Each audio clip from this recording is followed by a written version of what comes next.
Hi, everybody, and welcome to Three Keys to Less Stress and a Happier Life. I'm Tildy Wahardo. I'll be your facilitator for this masterclass today. And I'm really excited to share these three keys with you and hoping that it will, in fact, lead you to less stress and a happier life. I know that they've worked in mine as well as countless of other people that have taken this class. So let's get started. So the first thing I like to do is to get everybody to just get present and also to take a deep breath. Take maybe 3 to 4 deep breaths as you sort of shut out everything that you have to do, haven't done, um, so that you're completely present. So let's go ahead and do that. Take 3 to 4 deep breaths and get centered and present.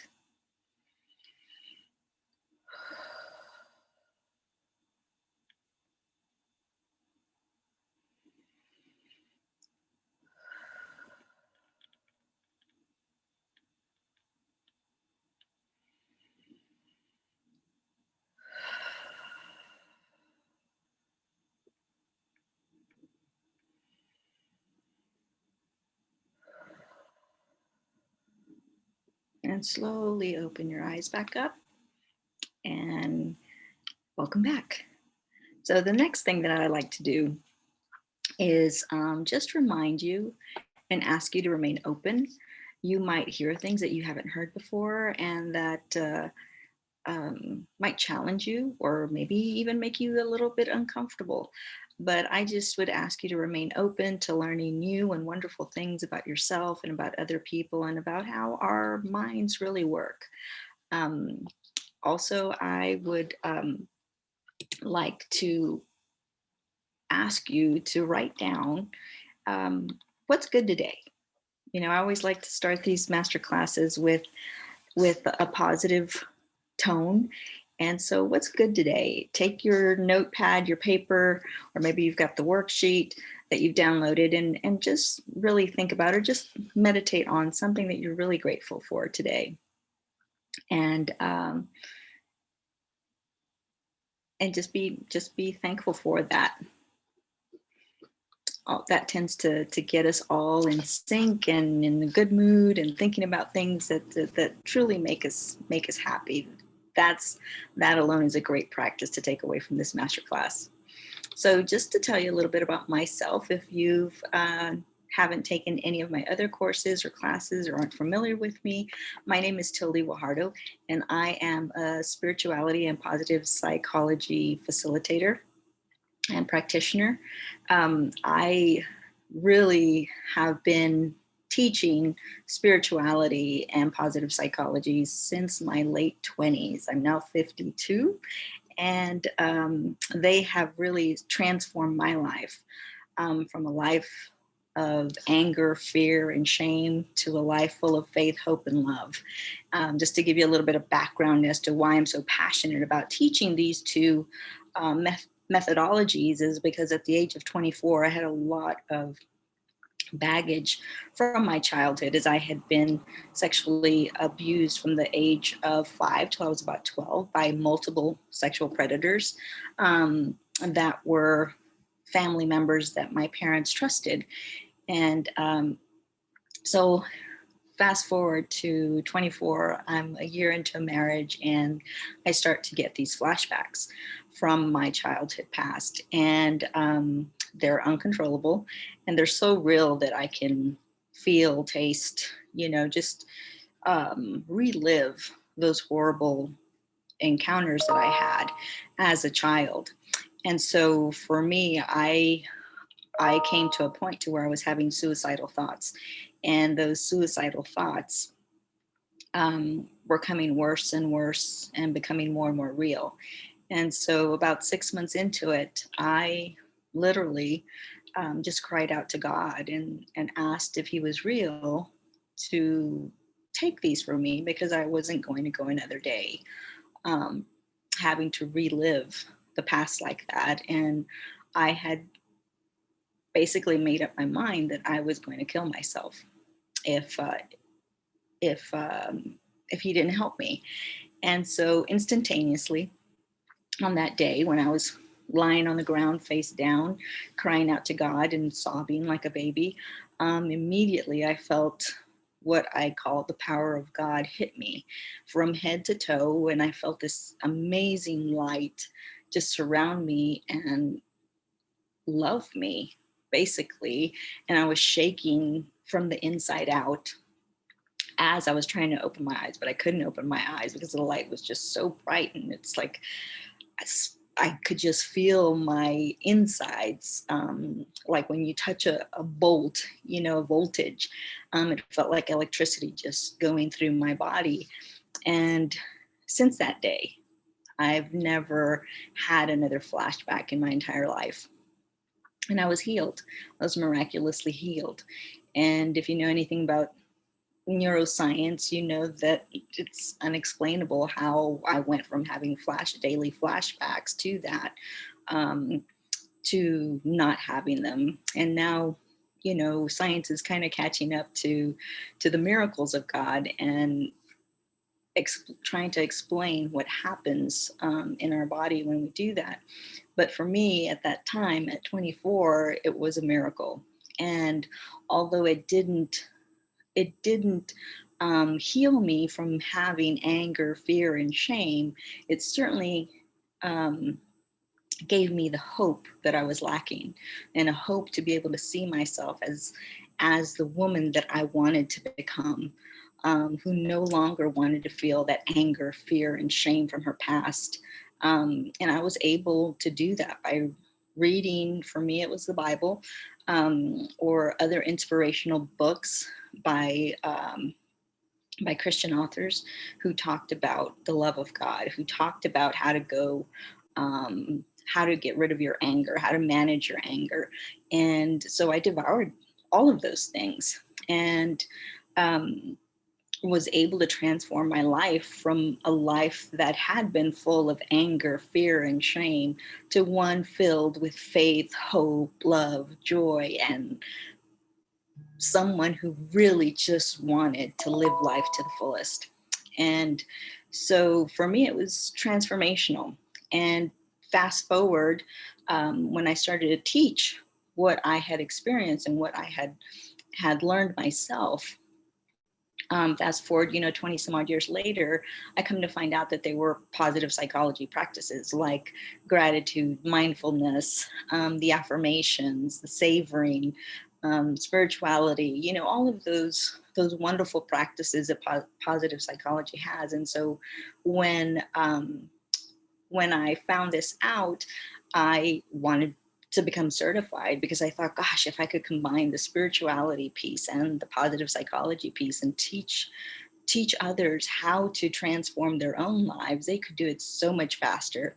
And so hence why I'm so passionate about teaching both of these methodologies together. Because I know the other thing I love about positive psychology, if you've never heard of it, is because most psychology practitioners really focus on what's wrong with you. I don't know if you've ever been to a therapist or not, but I've been to plenty in my past. And, a lot of them, you sit there and you talk about things that are wrong with you. What I love about positive psychology is that we really focus on what's right with you.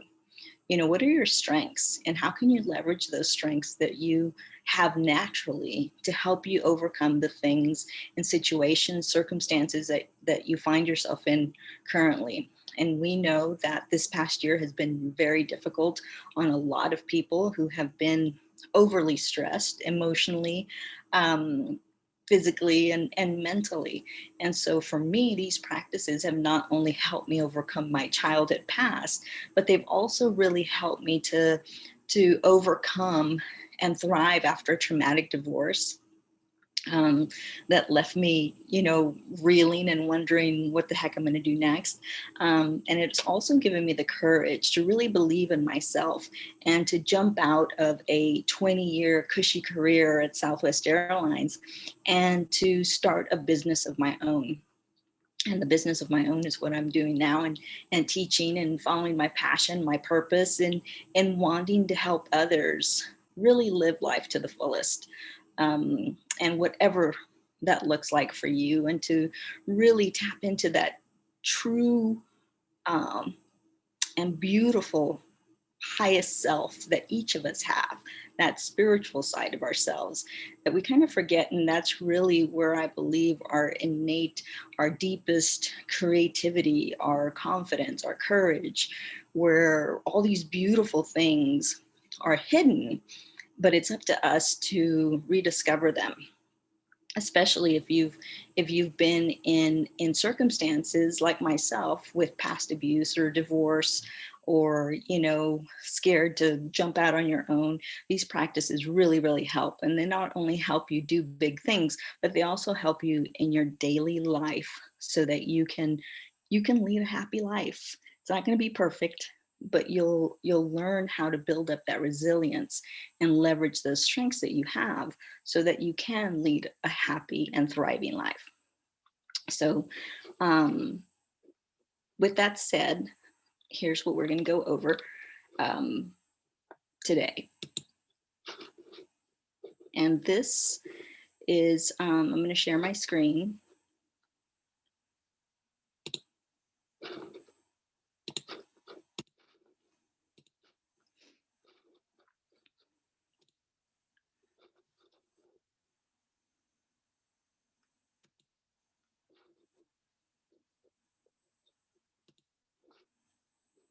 And so I want to talk a little bit about the Divine Quotient program, which is the program that I teach. And just to give you a little bit of background about how this came into being, back in 2017, I had really started to feel like the world was going through an identity crisis. People had started to really forget who, or I started to see more, and God was revealing to me how people were really losing themselves, and they were forgetting who they were, whose they were, and why we were here. They had, people had set aside the golden rule, and there was just a lot of viciousness, and it hasn't changed much till now, unfortunately. But I really think that God gave me this program, these 4 steps in how to return to who we really are and why we're here, and how to re-tap into that true source of power that's within us, not out there, but within us, so that we can show up authentically, show up in love, and show up in full power, and influence people in a positive way, not a negative way, but in a positive way, and also impact the world in the way that we were designed to do, which is unique to every single one of us. And so this is the Divine Quotient program, where I combine spirituality with positive psychology. And the first thing that we do is we identify your values, your strengths, and your mission. The next thing we do, we innovate. We take a look at what's working, what's not working. We take a look at your mindset. Is it a growth mindset or is it a fixed mindset? And obviously our goal is always to be in a growth mindset. We also take a look at your daily habits. What are those daily habits that you currently have that are serving you or hindering you? And then also it's your level of creativity. When we're the happiest and when we're aligned, we're super creative, we're innovative, we think of ways how to solve problems. We're able to do that, but when we're in full stress mode, you can't do that. You don't have the clarity that you need to be able to do that. And so then we move on to step 3, which is the influence part. So we know that when we're making changes that are positive for us, I like to use the example of going to the gym, right? Or you start this program that you're looking better, you're feeling better, and people are taking a notice. You're showing up to work or maybe to a family outing, and people are asking, what are you doing? You look amazing. And they can see that you're really transforming yourself. Well, what does that do? It influences people. They want to know what you're doing. And so in in in transforming yourself, you're able then to influence other people and sharing with them what it is that you're doing that you're looking so good, or that you're feeling great, or that you're following your dreams, you're making your dreams come true. What is that? And so all those things impact people. They want to know what you're doing, so it impacts the actions that they're taking as well, and the progress that that they see in you. They want to maybe make progress in their own lives as well. So that level of influence really touches the people that you're surrounded with. The fourth and final thing is the impact. You know, talk about how you want to impact the world. I really believe that we're not only here to serve ourselves, but on a bigger scale, we're here to serve others. And it doesn't have to be on a grand scale, okay? It's not like a global level, although some of us are meant to impact on a global level.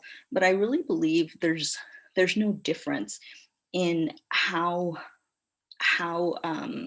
important our impact is, whether it's with raising kids, or impacting your family, or making a difference in the lives of others around the world. The level of importance is still the same, because you're touching the lives of other people, and you can't put necessarily a value on that. So that's the Divine Quotient program, and I walk people through this in depth during the program. And so today we're going to just touch on the identify and the innovate pieces, and we'll touch also on the influence. We'll go over three of the things that make up a portion of the Divine Quotient program. And so the first thing that we discuss is that I ask you to rethink the way you think about mind, body, spirit. Most of the gurus out there tell us to think about the mind, body, spirit alignment.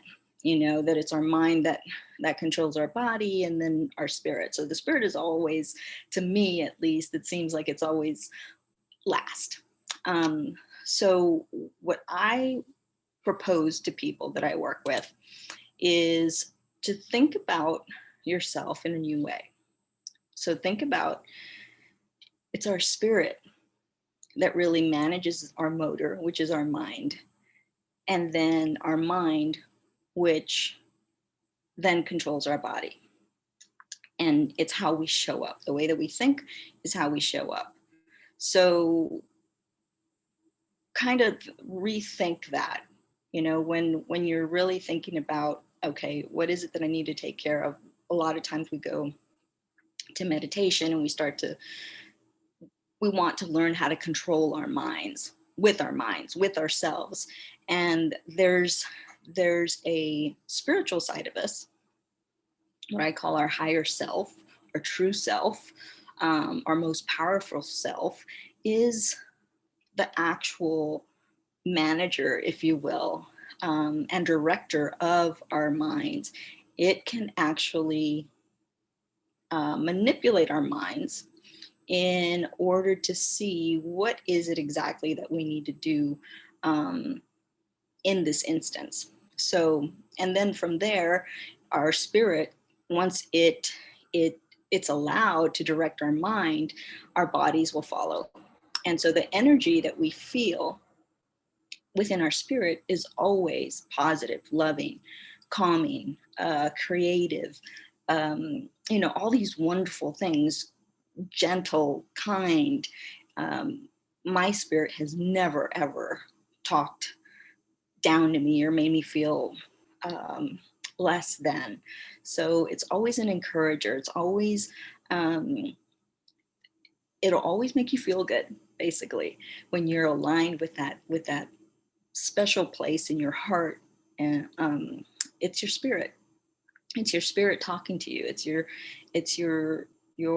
spirit trying to tell you something. And so for me, it's really imperative to get people to hone in on what that feels like. What does it feel like to be aligned in spirit, mind, body? And so we go over that in depth during the program. So for today, though, I just want you to think about yourself in a new way, that you're spirit first, then mind, and then body. And so what are the common stress reactions that we have to life, and how we know when we're out of alignment with our spirit? Because our spirit is where our values are, what we value the most, what's really important to us. And it also is the energizer that keeps us focused on doing the things that we're really passionate about, and following our purpose. So some of the things that are indicators that you're not aligned with your spirit is changes in your activity level. You might not want to do as many things as you normally do. You might also have difficulty communicating or listening. Your mind is just elsewhere. You have a decline in job performance. You're not necessarily at your best anymore on the job. Um, you might be calling in sick a lot, and you've got hypervigilance or excessive worry. And so really look at this list and think about what are the ways that your what are your indicators of stress. I know for me, before I left and retired after 20 years at Southwest Airlines to start my own business, I was feeling very miserable and stressed out.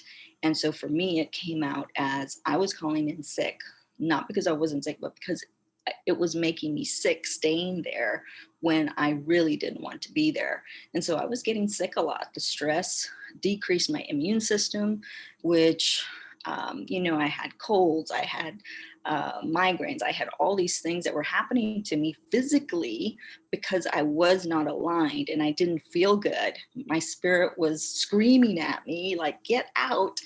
And I just stuck with it because I was afraid of jumping out of a six-figure cushy income, that I had enjoyed, and jumping out on my own. But I can tell you, as soon as I followed my spirit and I jumped out on my own to follow my path and my purpose and having my own business, I felt this huge relief. And it hasn't been easy. It hasn't, been smooth sailing having my own business, but I can tell you, I've never regretted taking that step and getting out of that mess that I was in, because I was really in a mess. I was choosing to stay there. So, maybe some of you are in a place right now to where you're thinking, God, I'm so tired of this. I'm so miserable. Really check in with yourself. A lot of times when we're overly stressed, it's because we're not doing the things that we feel good about. And so look at the list. Another thing I do when I'm highly stressed is I eat. I'm an emotional eater. And so I really have to check myself and check in with myself when I find myself, grabbing a snack when I've just had a great dinner. So another thing that might happen is you might be forgetting a lot of stuff. So again, look at the list and take note of those things that you might be feeling right now. So the 3 keys are also the 3 E's, is what I like to call them: your ethos, your environment, and your energy. And so we're going to go over these 3 keys to having less stress and a happier life. So your ethos is who you are. Your environment is obviously your surroundings, the people that you surround yourself with, even your house. And then your energy is the way that we show up, is the energy that we're putting out into the world. So we're going to go over these 3. And so your ethos, most of us just think of showing up into the world. We show up to work, we show up to meetings, we show up to parties. And so your ethos is how you show up, is your personality, your true personality. And for me, I really believe in this quote by Dr. Bruce Lipton. He says, we're made in the image of God, and we need to put spirit back into the equation when we want to improve our physical and our mental health. I really believe that because my life was a mess and is a mess whenever I'm not cognizant and asking myself whether or not I'm aligned with my spirit. So this is your ethos. It's who you really are. What's your true identity? Why are you here? So just to give you a little bit of background of how our minds really work. And because a lot of times we just, like I said, we go throughout our day not really thinking about things. And so our subconscious mind is, I like to use the example of that it's kind of like a recorder or a hard drive. So our subconscious mind is downloading everything you're hearing, seeing, feeling, smelling, every experience that you've had since you were a baby, basically. And some say even before that, when you're in your mother's womb, you are downloading feelings, information, emotions, surroundings. It's like you're this supercomputer. And so you're just downloading all this information in your hard drive. And so what's crazy is that over 80% of the decisions we make are based on our subconscious. And so when we're asked to make a decision about something, then we automatically, it's like a file system. You go through the file system and you make a decision based on previous experiences. And so if your previous experiences have not been all that great, like my childhood was crap, honestly, you can really start to create more crap in your life, even as an adult, because the only experiences and the only way that you're making decisions is by going back into that hard drive and making decisions based on your past, basically. So, and the only way to override your subconscious mind is to have different experiences. And so, how does that work in the real world? Well, I can tell you, when I was a young adult female, I did not trust men for obvious reasons.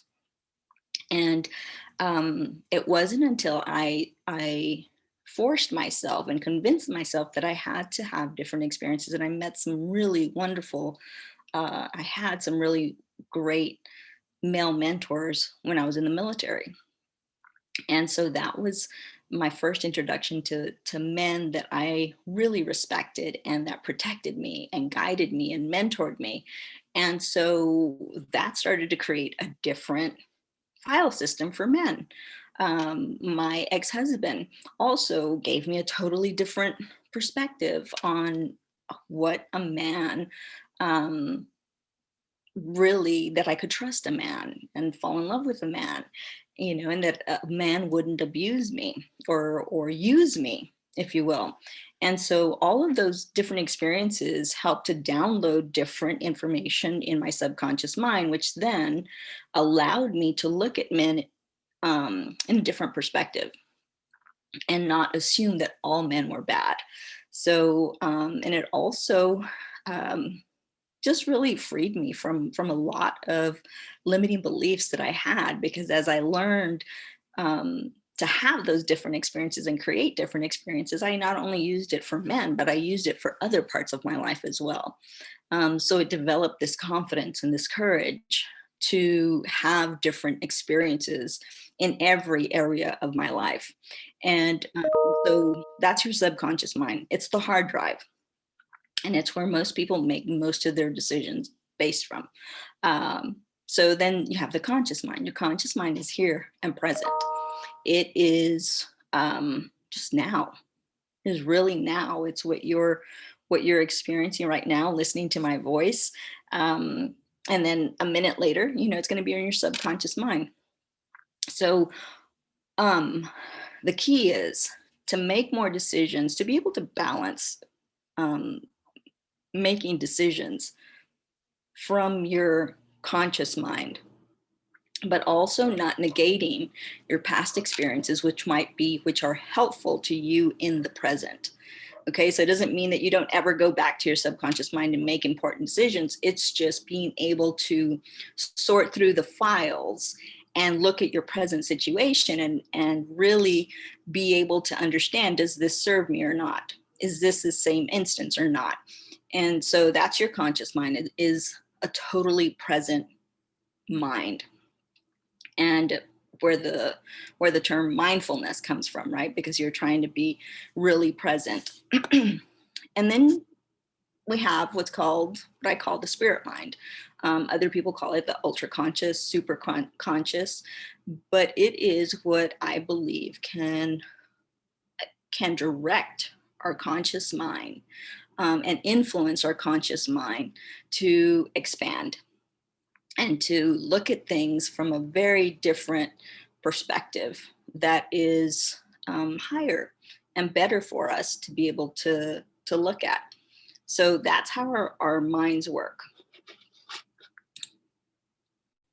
So the divine quotient, when you look at how our minds work and how we're influenced, and you look at your ethos, right, of who you are and how you show up, a lot of times that misalignment in your ethos is because you're listening too much to what other people think or what other people say about you, and what you're listening to what they think you should do instead of really tapping into what's best for you.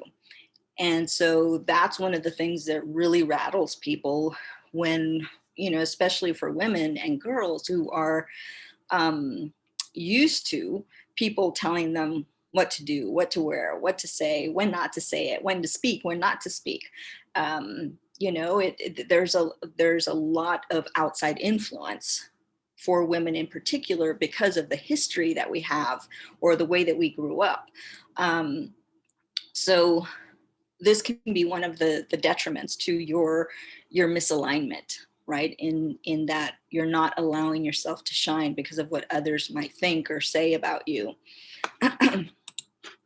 The other thing is that you get in your own way. It's me against me. It's those limiting beliefs that I don't believe I'm worthy enough. I'm not good enough. Who am I to do this masterclass and have people show up and it actually helps somebody? It's all those thoughts that you have, either that or maybe you're just constantly in search of the next best thing. You're constantly in search of the car, the money, the house, all of those things. And so you might attain those things, but then you're left wondering a little while later, like, okay, I'm still unhappy. I'm still not at peace.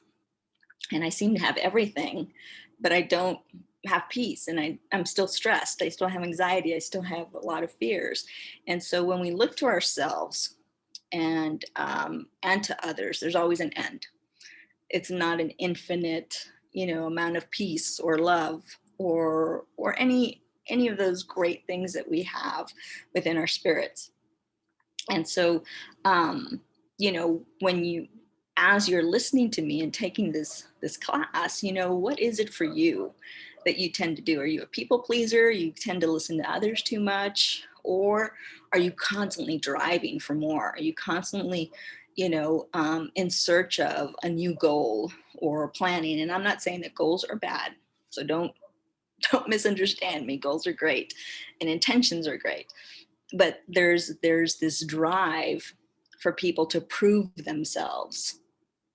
And when that drive overcomes us, that from a place of ego, if you will. So I'm sure you guys are familiar with the ego. So if you're living from a place of ego and you're looking for the likes, you're looking for the follows, you're looking for the attention for yourself, then that's also not in alignment with who you are necessarily, or with that higher self who's here to make a difference and to impact the lives of the people that you love and are surrounded with.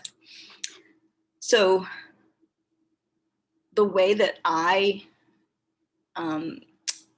like to teach people how to live is from the divine, from that higher place where we tap into that sacred space within our heart, within our head, within our body, and allow the divine to shine through me. where we become a clear conduit and are able to hear, to feel, and to sense, to be able to sense when we're in alignment. And so in order to do that, you really have to become self-aware of things that might trigger you, things that might be hindering you. And stress is a big indicator that you are not living in true alignment with your higher self. And so, but when we live from the divine, it's like, it's not perfect. Okay. It's not a perfect world, but it is something that you can hold on to. It is that hope that something better is coming. If uh, it's just hope, and there's this unspeakable joy that you have no matter what happens, because there's this sense of peace and resilience that no matter what comes your way, you're going to be okay. It might hurt, it might be uncomfortable, but you're going to be okay. And it's all part of the journey that we're here to experience. And the divine also really helps you focus and enjoy the journey, not so much to where you just want to get there, but it is savoring every single moment in your life and looking at the awe and wonder in everything and everyone that that you encounter. So, how do you tap into that? How do you tap into your arrows? Who are you really? And so one of the things I love about positive psychology is that they have 24 strengths.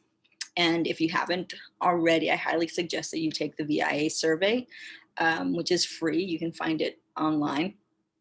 And in that VIA survey, you have the top 5 strengths. And the top 5 strengths tell you, excuse me, the top 5 strengths tell you which ones um, will make you the happiest. Like if you're in the flow of things, if you go to these 5 strengths and values, you're more likely to lead a happier life.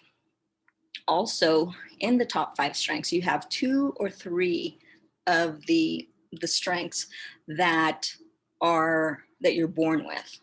They're just natural. Um, and so they're probably the most important for you to really do and exercise, because they are your natural strengths. The other 2 to 3 can fluctuate. Okay, so it depends on the stage or state in life that you're in, and how you need to leverage them within that stage of life. So, for instance, if I'm going through a divorce or something, bravery and forgiveness might come up on my top 5 that weren't there before, because that's what I'm really needing to leverage now, or what I'm leveraging now in that specific circumstance. And so, just to give you a little bit of background of how these 24 values and strengths were created. So, the founders of positive psychology actually read all the major sacred texts around the world. I think there was, I can't remember, but it was the sacred text being the Bible, the Kabbalah, the Quran, and the Buddhist and Hindu sacred texts, as well as maybe some other ones.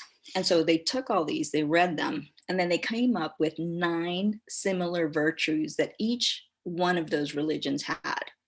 Okay, for a thriving individual. And so they came up with these 9 virtues, and then from those 9 virtues, they created these 24 strengths that all of us possess. And there's not a good or a bad, and there's not a high score or low score. These are just 24 strengths that we all have and we all use. Some of us, though, use them in different combinations. And so, like for me, my top 3 strengths are justice, spirituality, and humor. And so if you know me, I like to have fun in everything I do. I like to laugh. I think laughter is the best medicine. And so I incorporate those things in everything I do. Justice, I like things that are fair. My heart really hurts when things aren't fair and people aren't being heard. And, there's just a lot of injustice in the world. And I want to fix it. And so for me, justice is one of the things of why I work with women, who have been abused or marginalized, or going through a divorce, because I like to help people. I like to make them feel better. I like to make them feel equal, not less than.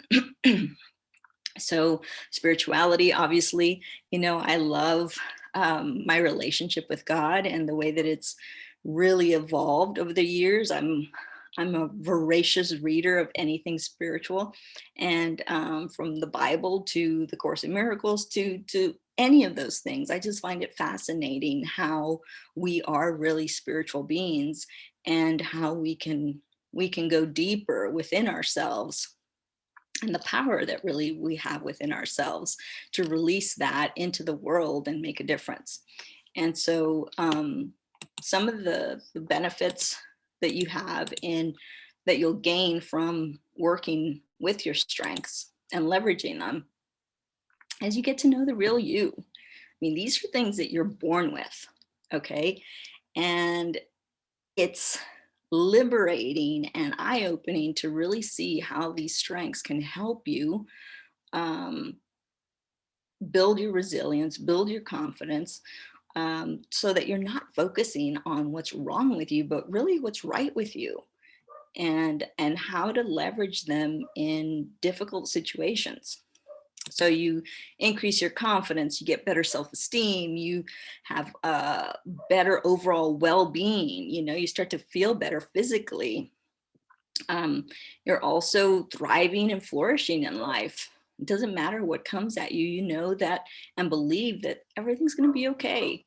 You're able to accomplish more because of that confidence, that you're inspiring yourself. And also you have a really good sense of purpose and meaning of why you're here, why you're passionate about doing the things that you're passionate about, and really honing in on your purpose as well.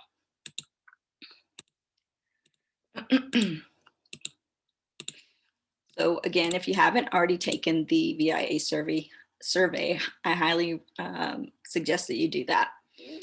The next thing, that was Eros. That was our personality, who we are, and why that's important to stay aligned. The next thing that you need to make sure is in alignment is your environment. What kind of relationships do you have with people? Are they positive relationships, or are they on the little bit of negativity, or do people leave you better or worse, the people that you're hanging out with? A lot of times, we tend to not say what we're feeling, and so we suppress a lot of the emotions or hurt feelings that we might have in those relationships, which is causing a misalignment in our true identity. And so therefore we're showing up with resentment, possibly, or anger, rage, whatever those things are. And you're not able to create those positive relationships with people. The other place where you can impact your environment is doing things that you love. When's the last time you had fun? Do you go out with your friends or have a girls' night to where you just do something that you love? And it doesn't necessarily have to be with other people. I know I take walks in nature. That is my refuge. That is where, I feel closest to God there. So I do a lot of that. I do it on a daily basis. When's the last time you did something that you absolutely love? It could be creative writing. It could be art. It could be, I don't know, whatever it is, cycling, hiking. I love all those things. So really think about, when's the last time you did the things that you really love? daily habits. What kind of daily habits do you have? Write them down. What are you doing on a daily basis that's making you feel good about yourself? Do you have daily habits that are hindering you in some way or another and making you feel less than? They're making you feel bad about yourself. You keep talking about smoking or quitting smoking, but yet you're still going through a pack a day. And there's nothing wrong with going through a pack a day, but part of why people feel bad when they want to do something and don't do it is because you're breaking a vow to yourself. So if you're constantly breaking vows to yourself, that's a daily habit that you might need to consider taking a look at, and start with baby steps. Instead of saying that you're going to quit smoking altogether when you're smoking a pack a day, maybe it's just one less cigarette a day. Baby steps. Don't beat yourself up if you don't get it right the first time. Okay, so these daily habits are really important, because in order to retrain and reprogram our brains from daily habits, it's not like you can just quit doing something. You have to replace that habit with a positive one. So if you're eating less, how can you reward yourself? What can you replace that with? What daily habit can you create to make you feel better? So also, your environment and relationships. Do you have healthy boundaries for yourself and for others? So healthy boundaries for me in particular look like this is just an example. I don't schedule meetings necessarily. I don't schedule meetings before 10 a.m. The mornings are mine for my morning rituals, for my daily habits, and so that I am really focused and present the rest of the day. And I don't check my emails after 7 o'clock at night. I don't. I used to. I don't anymore. Because it can really, for me at least in my life, it's not healthy for me. If I read an email after 7 o'clock, you can bet that I'm going to answer it, and that I'm going to do something that requires me to focus on something other than my own well-being and what I was really looking forward to doing. So that's just one of the boundaries that I have for myself in my life. And so think about those healthy boundaries, or the boundaries that you have in your own life, and are they healthy? Are they really helping you to have a positive impact in the environment that you're creating? So time management, again, the emails, meetings, things like that. For me, I'm really careful about what I do. There's sometimes that I do make exceptions, but they have to be really good exceptions, because it really helps me to keep the vow to myself, and also to stay in my happy place. And I like my happy place.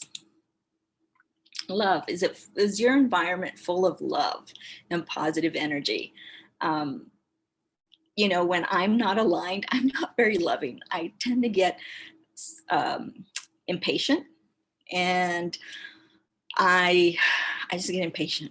I don't have patience for people.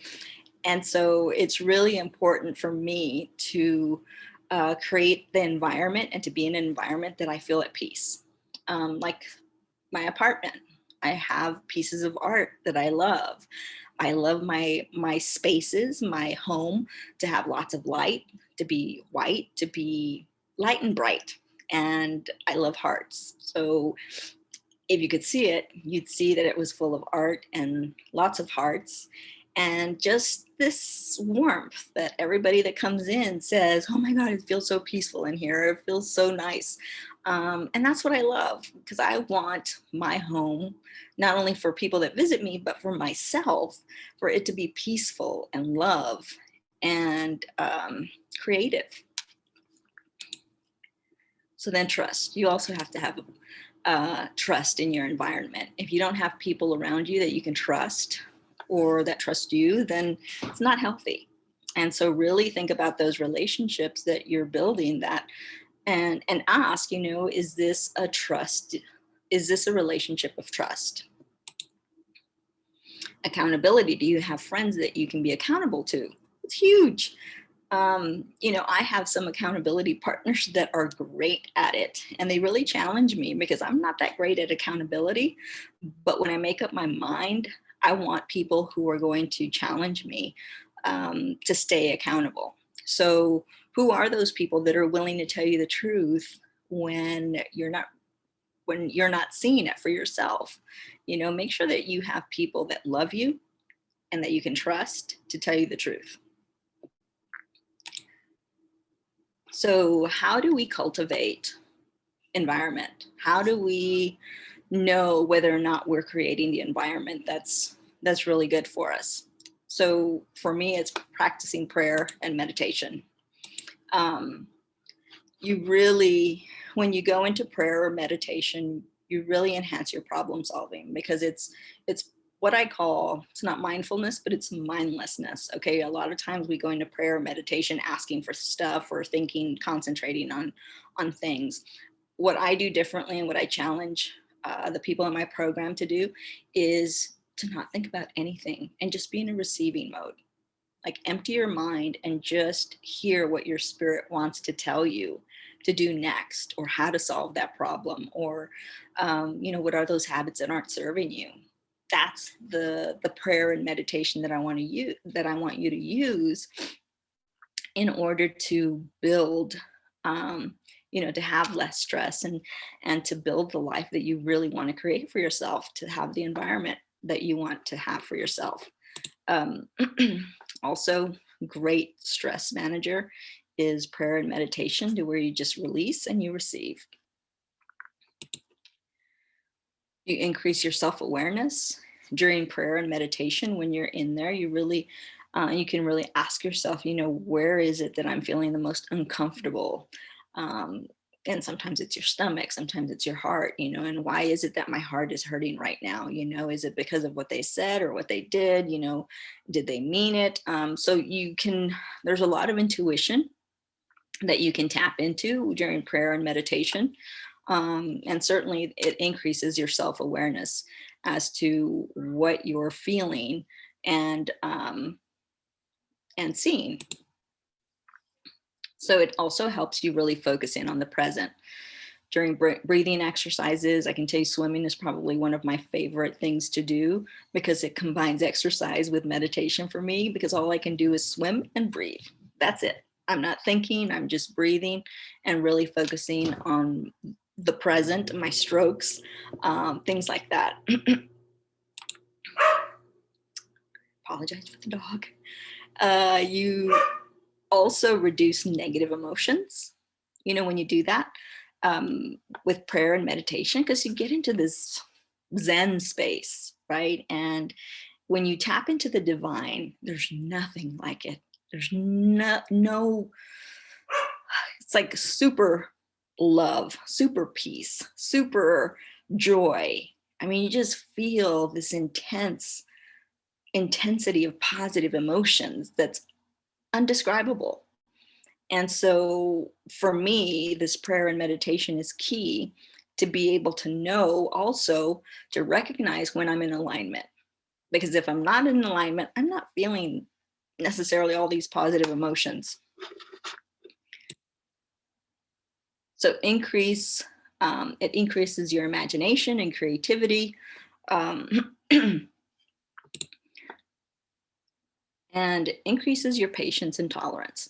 And I can tell you, before I had my spiritual awakening and did the work, I was a mess. I would go from happy and peaceful to rage in 2 seconds. My anger management was such a need. I mean, I know that my ex-husband really, really appreciated the fact when I started to work on this, because it was literally 0 to 100 in a matter of seconds. And so for me, it was prayer and affirmations that really helped me to increase my patience and my tolerance, and increase that self-awareness too, of why am I getting so angry? why in the heck am I getting so angry? And I also had a really great partner at that time that gave me the time to process what was happening when I did get angry, to where, it wasn't just a constant, like, we need to talk, we need to do this. Like, no, just give me 30 minutes to process this. And then I'll be able to come back to you and tell you why I'm so angry and how it made me feel. And it also built up that ability to be more vulnerable, if you will. So practice prayer and meditation for really taking a look at your environment and building the environment that is conducive to you, because your environment is going to look different than mine, and that's perfectly okay. Excuse me, we're not all supposed to be alike because we're all unique. So energy.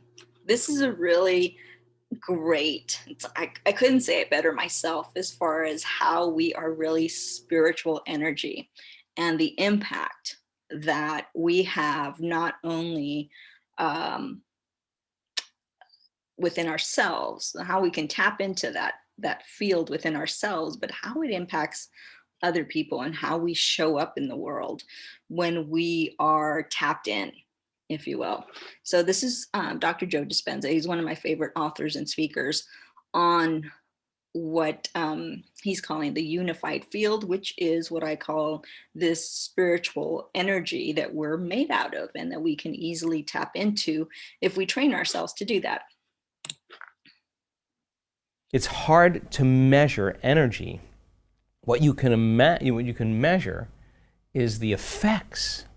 It's better to measure the effects of a shift in energy or a shift in consciousness, and you can measure the downward causation of that. And God, after looking at so many brain scans, I can tell you that the moment you get beyond yourself, the moment you disconnect from your identity, you're not a male, you're not American, you're not an engineer, you're not a dad, you're not an athlete, you're not a name, you get beyond all of those things. That's the moment you begin to connect to a greater field of information. Now, once you're there, once you're nobody, no one, nothing, nowhere, and no time, you're pure consciousness. Now you're ready to connect to the unified field. And when you begin to pay attention to it, when you begin to stay present with it, when you begin to surrender to it, experience it moment after moment after moment, every time you interact with it and experience it, you're laying down circuitry in your brain. Why is that important? Because the next time you do it, you have the circuits in place to perceive more of it. And if you pay attention and you unfold deeper into it, you'll experience more of it, which means you'll lay down more circuits. And all of a sudden, as you begin to connect to the unified field, you're connecting to a field of information and energy. What's the relevance of that? Well, you start experiencing more wholeness and more oneness instead of separation, which is created by the hormones of stress. The more you live in stress, the more you become a materialist and you define reality with your senses, because it's important to define reality with your senses when you're in survival. Right. So the more you're living by your senses, the more you're believing you're an object in local space and time, and I'm an object in local space and time, and we have some things in common, so we're kind of connected, but God forbid you look differently, or I didn't know anything about you, I'd experience more separation. Well, the moment you get beyond all of that and you're connecting to a unifying field of interconnectedness that's governing everything material, you're going to start to feel the consciousness of everybody, of everyone, of everything, of everywhere, and every time. You're going to experience less separation and more wholeness. And the more whole you feel, imagine, the less lack you have in your mind. You feel like you already have everything you need. And there are biological changes that go on. You see the front of the brain started talking to the back of the brain, the right side of the brain talking. When we start seeing that happen, we know the person's going to have a transcendental moment. And when those two hemispheres come together, and there's psychic union going on, the union of polarity, the union of duality, the union of opposites is called love, it's called wholeness. At the same exact time, the heart blows open, and the person's heart is in super coherence, and they're so whole, they're so in love with life, that it's impossible for them to want. I mean, how can you want when you feel whole or you feel like you have everything? And that's when the magic happens, because Now you're no longer creating from polarity. Most people create from polarity like, oh, there's the sports car, oh, there's the wardrobe. I don't have that, I want one of those. And then they go after it. And then once they get it, they have the emotion of it. And then, oh, and there's another car, or there's another new suit. Back to the cycle. So back to the cycles. But the more whole you feel, and you can create that state on command, the less likely you're going to force and control outcomes because you feel like you already have them. And then that's when they come. Synchronicities, serendipities, coincidences, opportunities start landing in people's lap. And now they're the vortex to their destiny. They're no longer dragging their body through space and experiencing time to get what they want. They're collapsing time and space, or the event is coming to them. Now, that's true manifestation, because if you live like that every single day, you would never rush to your death because you'd feel like you didn't need to rush anywhere. The moment you're rushing, you're back into living by the laws of Newtonian physics. So most people say, well, when I heal, then I'll be grateful. When I'm wealthy, then I'll feel abundant. When I'm successful, I'll feel empowered. When I'm in love with somebody, then I'll feel love and joy. When I'm successful, I'll feel empowered. They're waiting for something outside of them to change how they feel inside of them. But the new model is, instead of cause and effect, causing an effect. The moment you start feeling whole in gratitude, your healing begins. The moment you start feeling abundant, you're generating wealth. The moment you're in love with yourself and in love with life, you're going to attract magic and an equal to you. The moment you feel empowered, you're stepping towards your success. Now you're causing an effect. And people begin to reason this, and we set up the conditions for them to apply it and to practice it.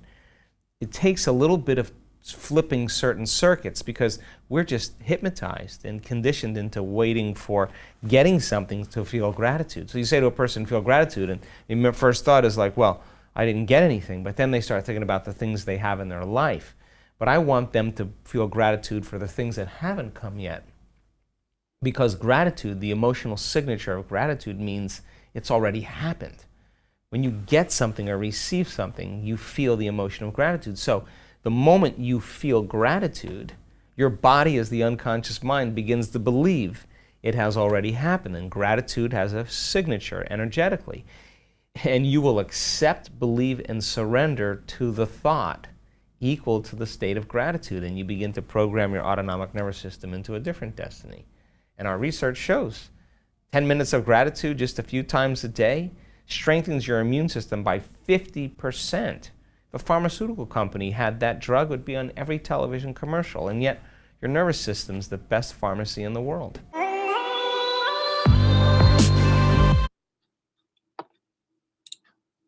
It's hard to measure. Isn't that amazing? I mean, when you think about the concept of being energy and the way that we show up and the way that we can influence, the way that we can impact others in a positive way, and not only impact others, but how we can show up with our presence and our energy and, with full joy, with full love, with full gratitude. I can tell you from my own experience in living from a place of alignment,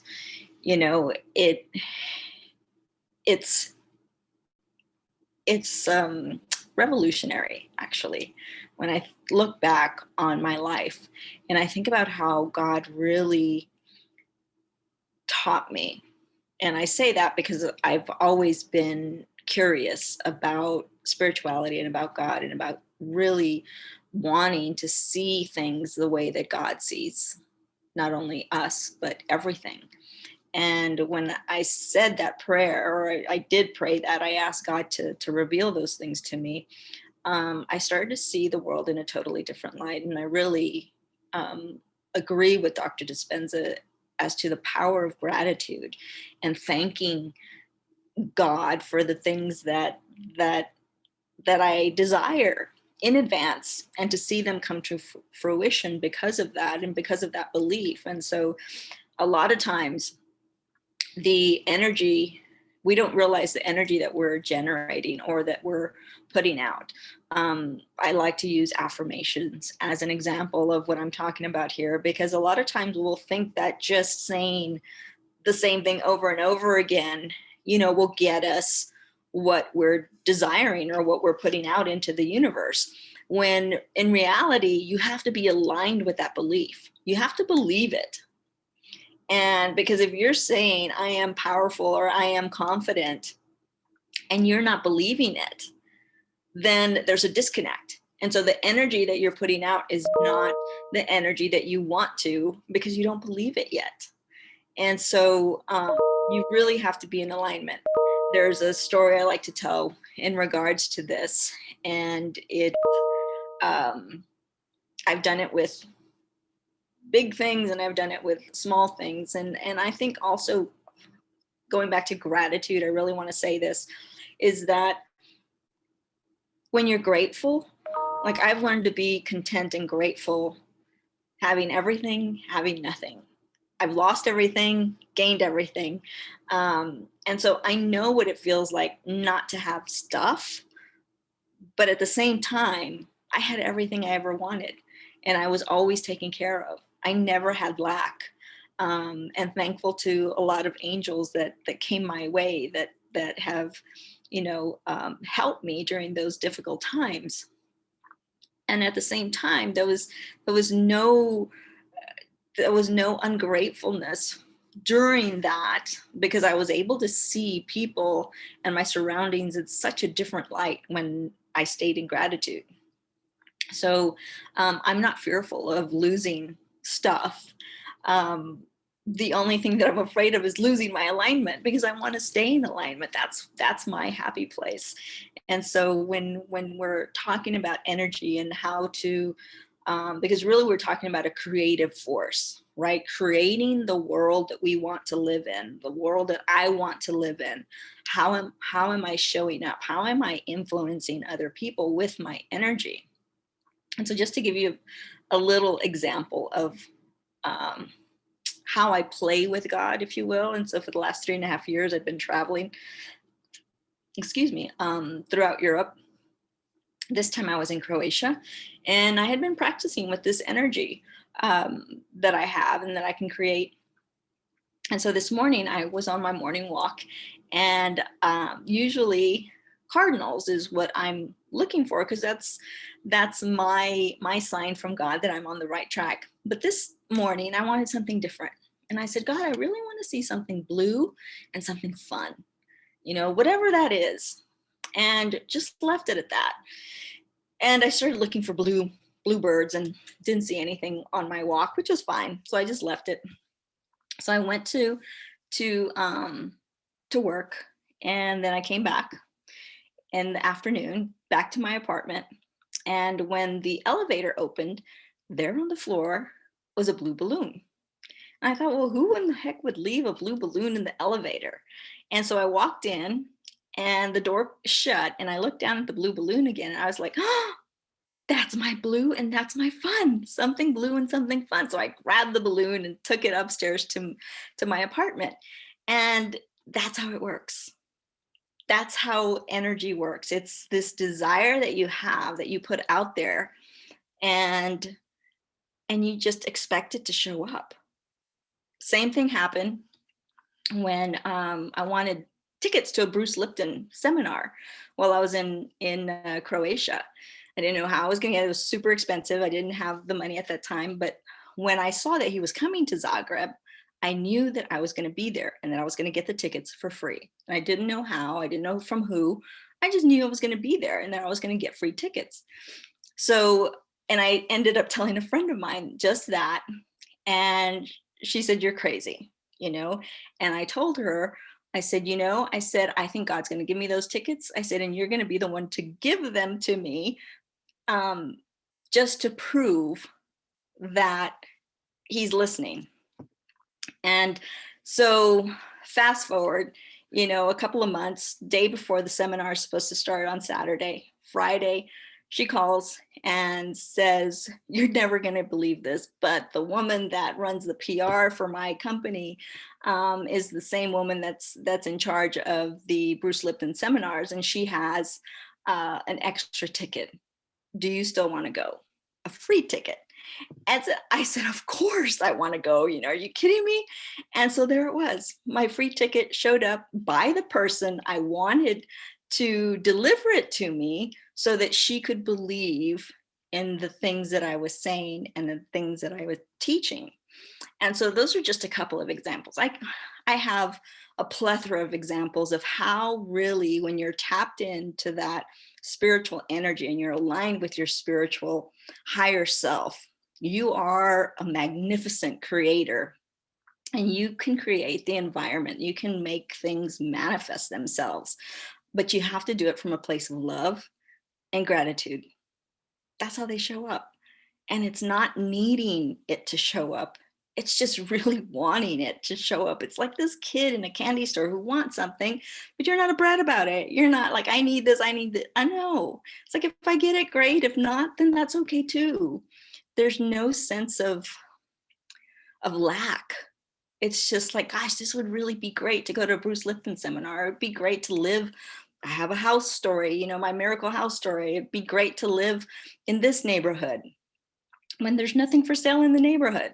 So there's story after story about how you can really tap into a powerful place by aligning with your energy and realizing that you're a spiritual being. You are an energetic being, a creator, connected to that life force, and you can create anything that you want.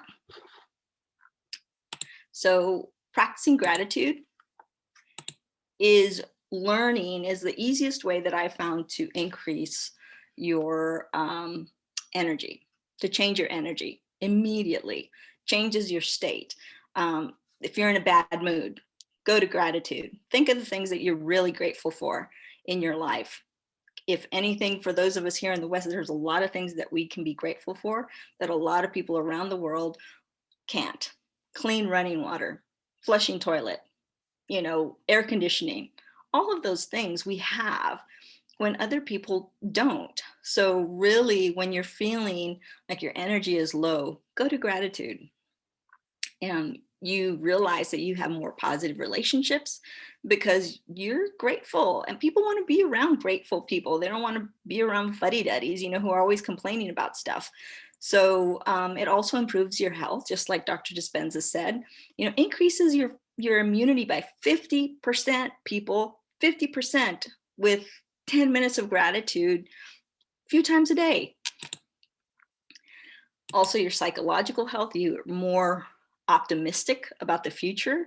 You're not looking at the present circumstances necessarily, or you're able to look at the present circumstances and not think that this is forever. You can see the light at the end of the tunnel. You also have more empathy, and it reduces that rage and stress that you might be feeling for someone or something. You can sleep better because you're at peace when you're if you haven't done gratitude journaling, I highly suggest it. If you're doing it before you fall asleep is a guarantee pretty much that you're going to sleep like a baby, because you go to sleep thinking about the things in your life that are great and that you're really grateful for. Better self-esteem, you can see your life and from a different perspective because you're seeing all the wonderful things that are in it, right? You're grateful for all those things. So, and you're seeing yourself in a different light too. You're grateful for the way that you're able to make people feel.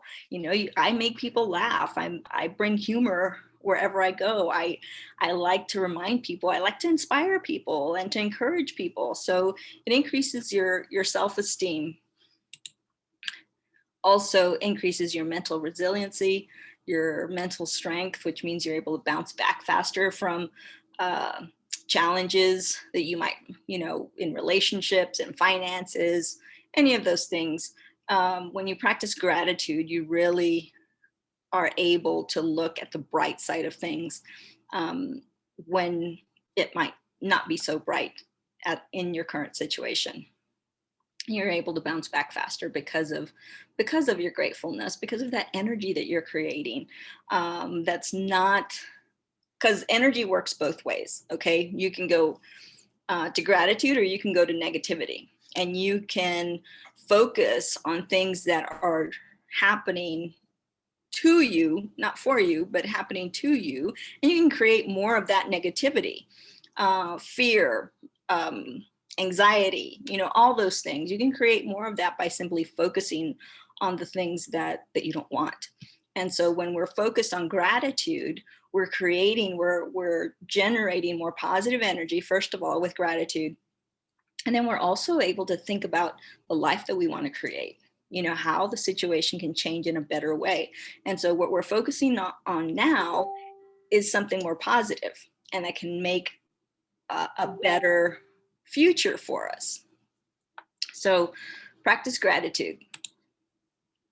Also improves your energy. Who doesn't want good energy, positive energy, or energy that allows you to work a little bit longer than not? So really think about that. If you haven't incorporated gratitude into your daily practice, think about doing that, especially if you're feeling a lot of stress. Gratitude is one of the best ways to do that, to decrease your stress.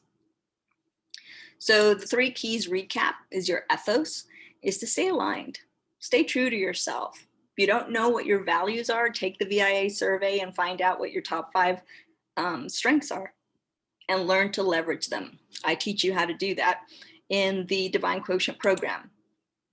Also, your environment. Look at your environment. What are those daily habits that you currently have? Use prayer and meditation to really take a introspective look at your life, at your surroundings, and allow yourself to empty your mind, and then to receive any hints or downloads that you might be receiving of ways that you can improve your surroundings, to have less stress and live a happier life. So your energy, again, go to gratitude. If you want to increase your energy, if you're not feeling that upbeat or positive or optimistic about your life right now because of the stress or chaos that you're in, God knows we can all use it right now, because if you watch the news, which I don't recommend, but if you watch the news or anything like that, it's all bad news. So try to minimize things that don't help you keep your energy in line and help you stay in that place of gratitude. So again, your ethos, your environment, and your energy, the 3 E's and the 3 keys to help lessen your stress and help you lead a happier life. I hope that this has been really helpful to you in one way or another. It's helped you reflect, be more self-aware about how you can, live more aligned with your true self, your higher self. Also, the things in your environment that you can change or need to do more of, if you will. And also how to increase your energy. How can you show up? How do you want to show up in the world? So I like to challenge people after every class or session. What's your one thing that you're going to do walking away from this masterclass? Just one thing. You just need one thing that you do to help you change the results that you're currently getting. So every choice that we've made in our life has led us right to where we are in the circumstances that we find ourselves. And if we don't like that, then it's one choice at a time that we can make to help redirect and help us make better choices for ourselves and help us create the life that we really, really want to live. So with that, I thank you. I hope that you've enjoyed it. I'd love to hear from you and hear your thoughts on the class. And I hope to see you in the Divine Quotient program.